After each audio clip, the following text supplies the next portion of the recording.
شهر رمضان الذي أنزل فيه القرآن هدى للناس وبينات من الهدى والفرقان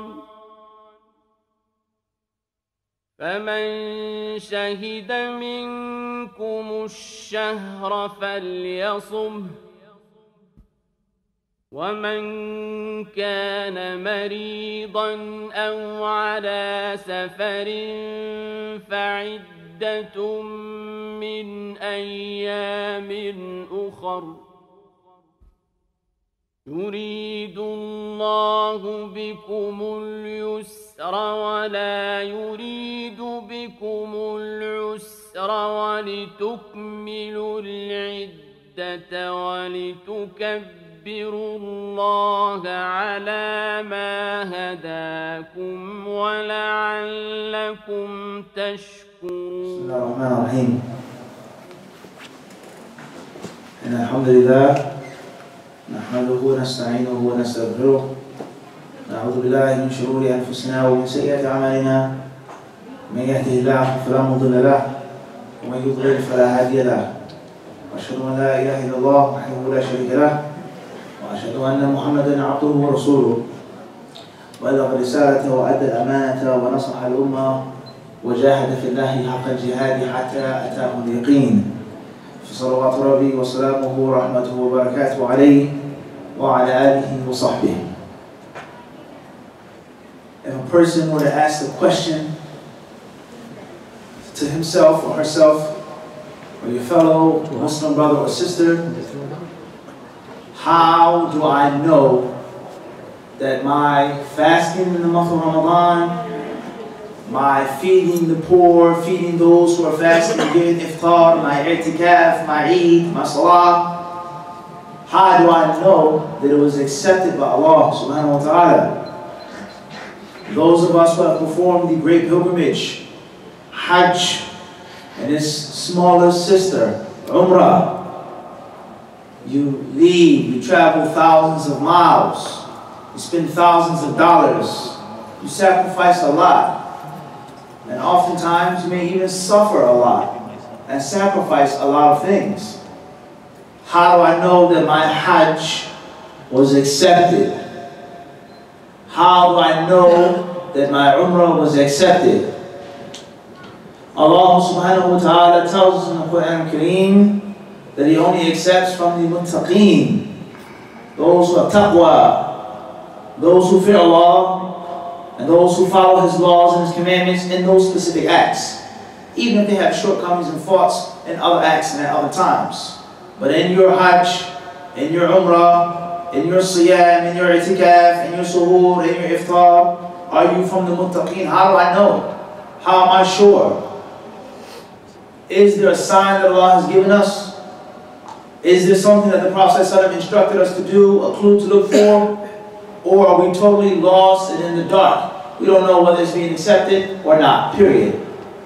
The Prophet ﷺ, he tells us, those who make Hajj, and they do it thoroughly and perfectly, as is possible, or in the easiest, most closest manner that's possible by a human being, that he will go back to his country, go back to his town, go back to his city, like the day in which his mother gave him birth.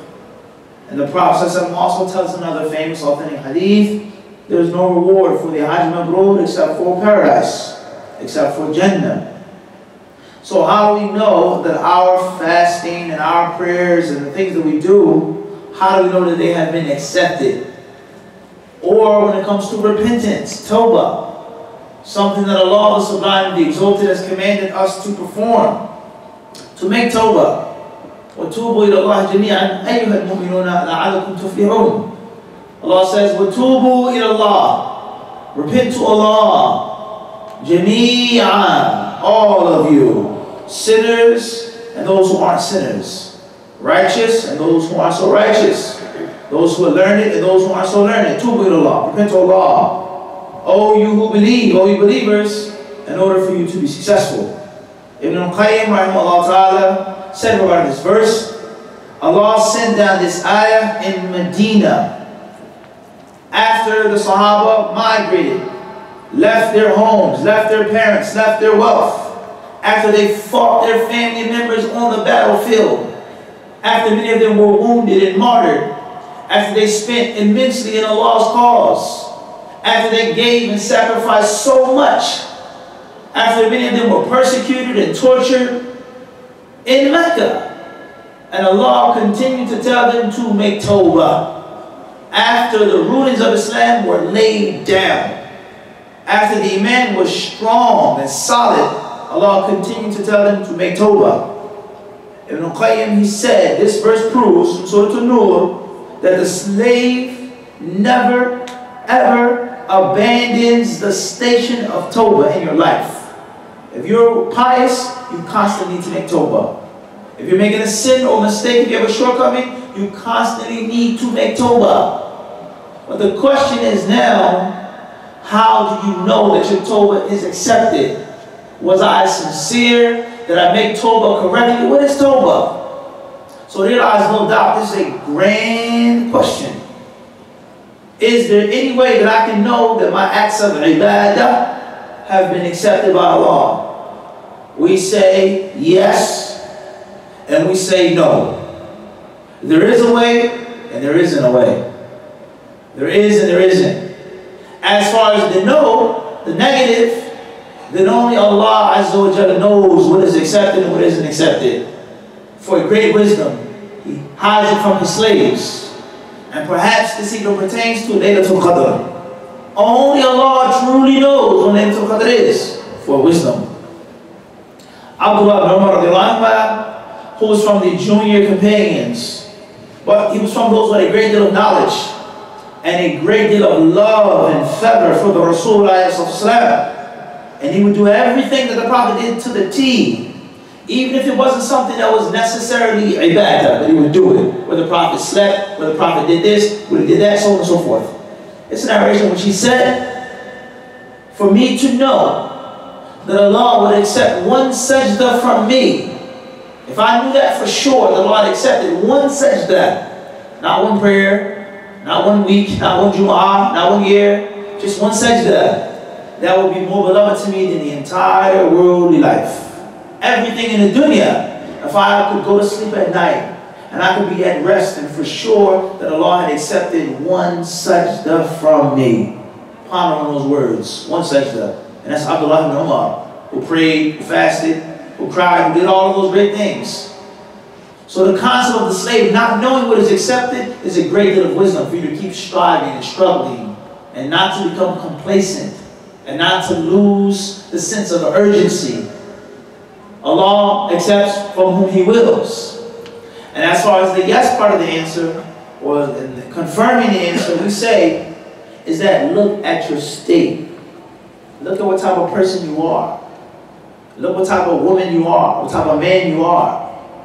Before you made Hajj, before you made Umrah, before you made Ramadan and this fasting, before you made I'tikaf, before you gave the iftar, look at what type of person you are. And then look what type of person you become. Do you change? Do you go forward or do you go backward? Does your iman evolve? Or does it become depleted and dilapidated and fall down and suffer? Which of the two? If you were upon a state or in a state before Ramadan, before Hajj, before Umrah, and later on you changed, there lies no doubt this is a sign of your ibadah, Hajj, Umrah, fasting, Taraweeh, I'tikaf, Suhoor, Iftar, Sadaqah, and the list goes on, the long list of acts of ibadah. It's a sign that something took place, something happened, good or bad.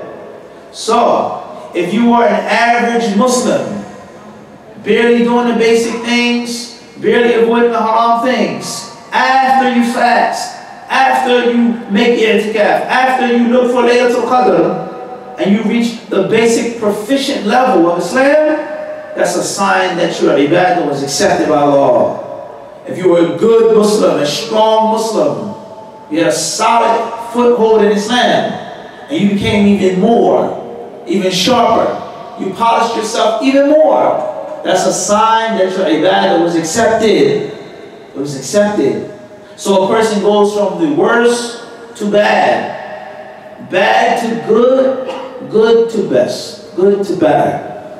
There are levels, all the way at the bottom. And then there are levels above the bottom. And then it's just an average, everyday Muslim.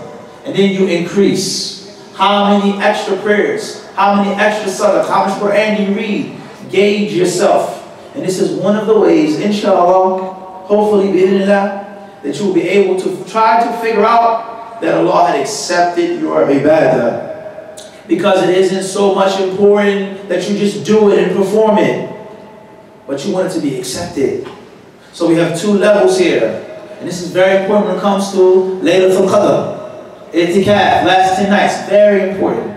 We have to first and foremost make sure that our act of ibadah is valid. That it's valid according to Islam. And secondly, we have to ask and pray to Allah that it is accepted. That it is what? Accepted. Because you may do something correctly and it's not accepted by Allah. As the Prophet ﷺ said about those who drink alcohol, a man who gets drunk, he won't have his prayer accepted for 40 days. And that doesn't mean that he doesn't have to pray for 40 days. It doesn't mean that he's not making wudu, he's facing the qibla, he's covering his awrah, he's praying on time. But as a punishment from Allah, 40 days his salah is rejected. And it doesn't mean that it was invalid. So you can perform something that is valid and it may not be accepted. So how is your ibadah going to be accepted if you're not even meeting the basic mark of it being valid? And how can your ibadah be valid if you don't have the basic knowledge of what makes it valid and what renders it invalid? So coming to the masjid during the last 10 nights is a magnificent thing, a great thing, an honorable thing, of tremendous merit and virtue. But it's deeper than just coming to the masjid. It's deeper than just being here. It's deeper than just making i'tikaf. But are you doing it in the right way? And is Allah accepting it from you? How are you going to be when you walk through those glass doors, down that staircase, out of the second set of doors? What are you turning into?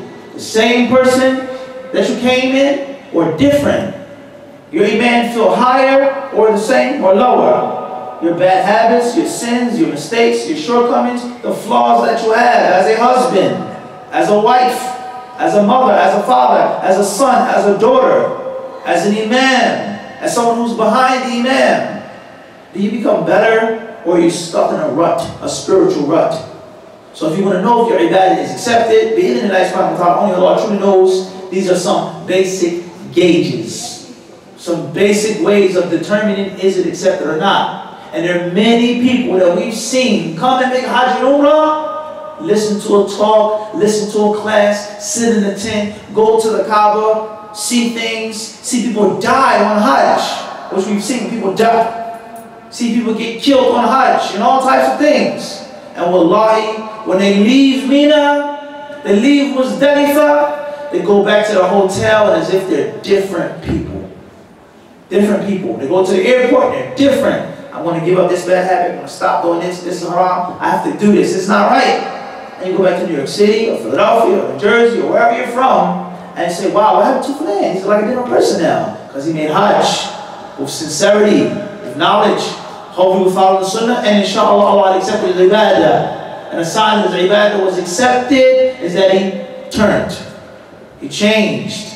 And there's some people, unfortunately, go back to the hotel the same way they came.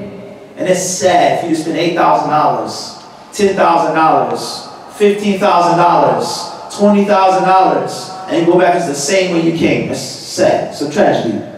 For you to spend 30 days, 29 days, hungry, thirsty, tired, and you're the same. You don't even change. That's awful. May Allah help us all. So making an i'tikaf and the last 10 nights of Ramadan are extreme virtue. But it's much more than just a custom or a cultural practice. It's much more than just coming to the mosque and leaving the mosque. You should try to make spiritual refinement. Refine your nafs. Refine your nafs. If you're doing bad, try to get closer to doing good. If you're doing good, you should be even better when you leave the masjid. And if you come in the masjid, leave the masjid the same way every week, every hour, every night of the last 10 nights, something is extremely wrong. Something that you've missed out on. Something that you haven't understood. Something that you weren't sincere in. If you come to the masjid just to pray, the imam prays too long, or the talk is too long, the khutbah is too long, the same thing over and over and over again, something is wrong. And if you don't change after this month, when are you going to change? When the shayateen are locked down, when the gates of heaven are open up, when the gates of Jahannam, the hellfire, are shut and locked. If you don't become a better Muslim during the last 10 nights, and which one of those nights could be Laylatul Qadr, better than 1,000 months, khayrun min alfi shahr. How is better than 1,000 months? In virtue, in reward, in barakah, Allah says khayrun, better than 1,000 months.